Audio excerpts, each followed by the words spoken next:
A humanidade precisa acabar?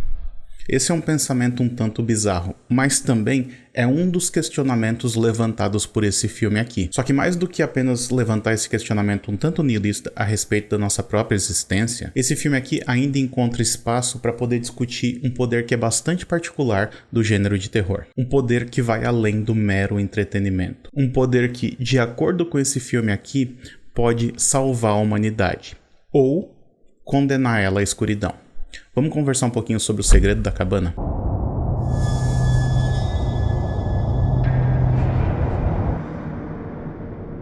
Olá pessoal, sejam muito bem-vindos a mais um vídeo aqui do canal 7 Marte. Eu sou o Daniel e nesse vídeo de hoje eu quero conversar um pouquinho com vocês sobre O Segredo da Cabana. Esse é um filme que mistura comédia e terror e que foi coescrito e dirigido pelo Drew Goddard, que é mais conhecido pelo seu trabalho como roteirista. Ele, por exemplo, criou a série do Demolidor. E esse filme aqui é um caso bastante curioso, porque num primeiro olhar ele parece ser apenas um filme que está requentando muitos dos clichês que a gente costuma ver nos filmes de terror. Só que em meio a essa familiaridade, esse filme aqui acaba escondendo uma trama que é um tanto complexa e que, ao mesmo tempo em que ela homenageia o gênero, ela também apresenta uma ideia que é um tanto pessimista, direcionada a esse público que ela estava tentando agradar. Parece confuso, né? E é, na verdade. Mas deixa eu tentar explicar um pouquinho melhor, então, começando pela trama do filme. O filme conta o que, a princípio, parecem ser duas histórias separadas. A primeira dessas histórias acompanha um grupo de cientistas que trabalha numa instalação militar secreta. Esse grupo é encabeçado pelos personagens do Bradley Whitford e do Richard Jenkins, e eles estão comandando uma operação que está prestes a se iniciar. Além deles, a gente também acompanha um grupo de estudantes universitários, estrelado, entre outros,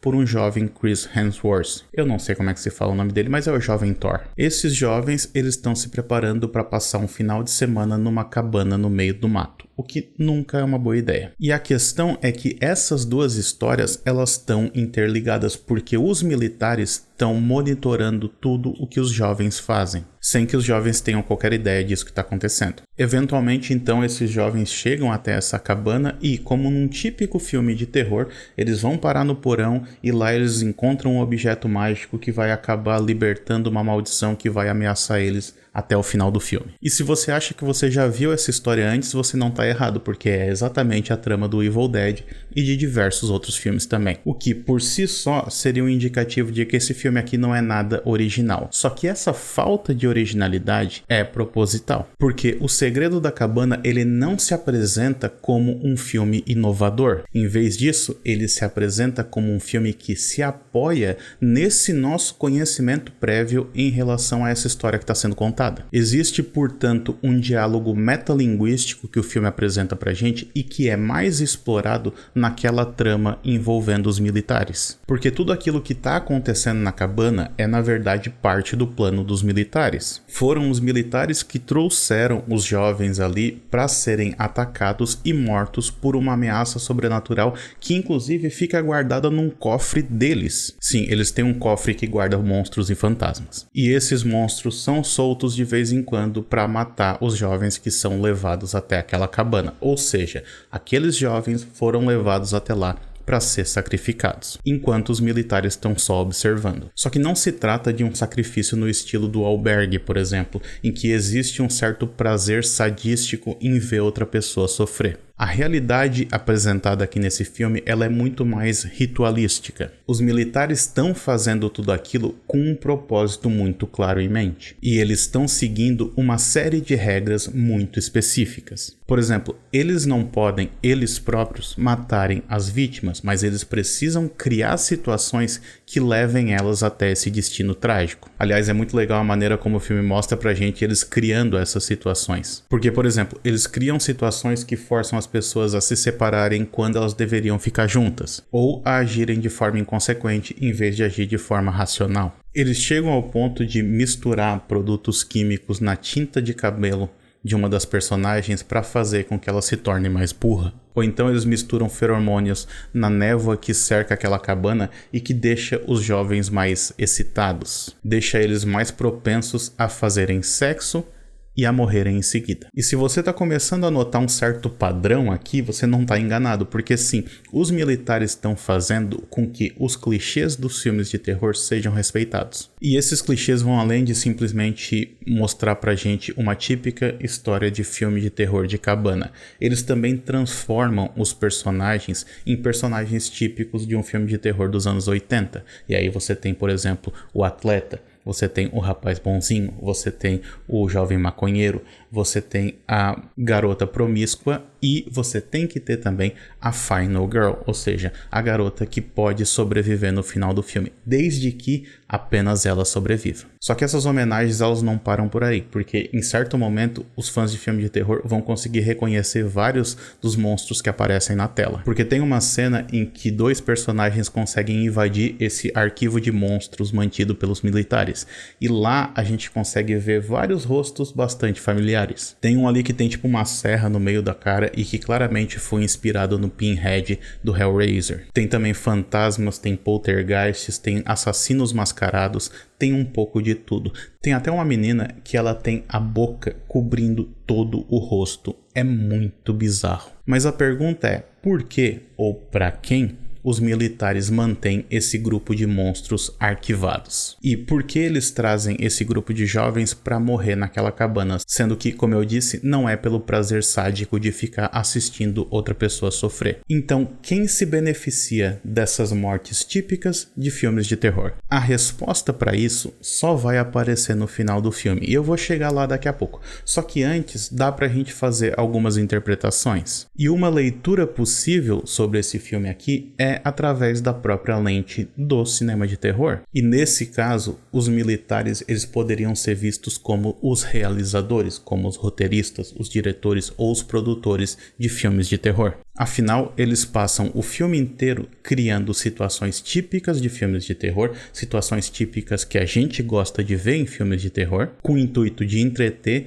e agradar uma entidade sem nome e sem forma. Ou seja, nessa interpretação, tudo o que está acontecendo no filme está acontecendo para agradar a gente. Tudo o que está acontecendo porque a gente gosta de ver essas coisas. E por que nós gostamos de ver essas coisas? Por que nós gostamos de ver toda essa violência, toda essa morte, toda essa destruição? O filme também explica isso. Só que para eu poder falar sobre essa questão, eu vou ter que entrar em detalhes a respeito do que acontece no final do filme. Então fica aqui desde já o aviso de spoilers. E caso eu vá perder uma parte da audiência por causa disso, eu peço que se você gostou desse vídeo até esse momento, deixe seu like aqui embaixo, se inscreve no canal e ativa o sininho de notificações para não perder nenhuma novidade. Aproveita também e me segue nas redes sociais, todas elas vão estar linkadas aqui embaixo. Beleza? Mas então, vamos falar um pouquinho sobre o nosso gosto por imagens violentas, o nosso gosto pelo terror. O Stephen King, ele tem uma frase que eu gosto muito e que eu acho que eu já falei em algum momento aqui no canal, que é a frase que pra mim melhor define o nosso gosto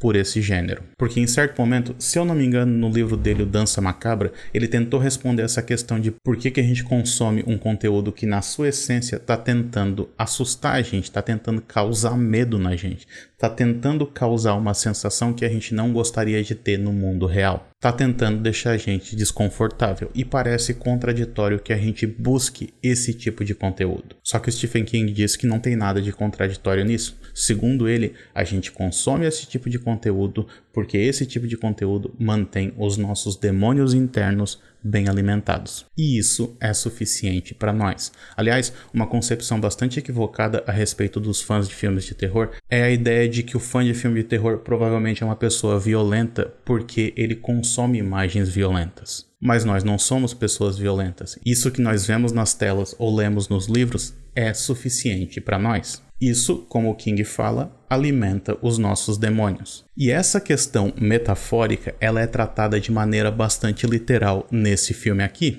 Porque no final do Segredo da Cabana, a gente descobre que o mundo, de certa maneira, é regido por deuses antigos. E esses deuses exigem sacrifícios ritualísticos em sua homenagem. E se antigamente esses sacrifícios envolviam jogar uma virgem dentro de um vulcão, hoje em dia, eles envolvem reproduzir os clichês dos filmes de terror. E é aqui que tá o poder desse filme aqui, porque é um filme que eleva o nosso gosto pelo terror. Um gosto que muita gente pode considerar bizarro, mas que dentro da lógica do filme, esse gosto bizarro é o motivo da sobrevivência da raça humana. Segundo a lógica do filme, nós só existimos ou continuamos a existir por causa do terror. Essa é uma mensagem um tanto empoderadora que eu acho que todo fã de filme de terror vai gostar. O problema é que o filme também tem aquela mensagem pessimista que eu mencionei lá no início. Essa ideia de que a humanidade precisa acabar.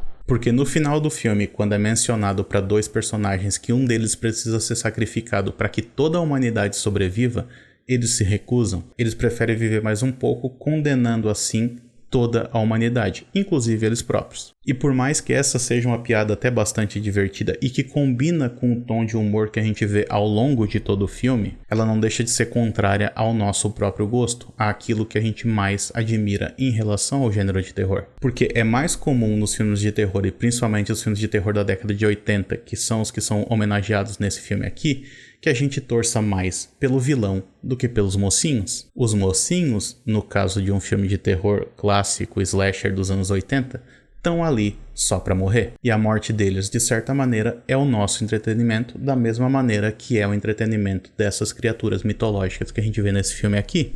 Então, quando o filme apresenta pra gente essa dúvida em relação ao sacrifício ou à sobrevivência desses personagens, nós, como fãs de filmes de terror, não escolheríamos a sobrevivência deles. Até porque, como eu disse, se eles sobrevivessem, a humanidade acabaria. E se a humanidade acabasse, não teria mais filme de terror. Mas é justamente aí que está a graça desse filme, né? No fato de que ele subverte as nossas expectativas a respeito do que a gente pode esperar de um filme de terror clássico como esse. Esse é o grande poder do Segredo da Cabana. E é um filme que, na minha opinião, não é tão conhecido e tão reverenciado quanto ele merecia ser. Bom, por hoje é isso, então espero que vocês tenham gostado desse vídeo. Se gostou, eu peço novamente que curta, compartilhe e se inscreva no canal. E se você gosta dessa discussão a respeito dos clichês do terror, você vai gostar desse vídeo que eu fiz sobre o filme Christie.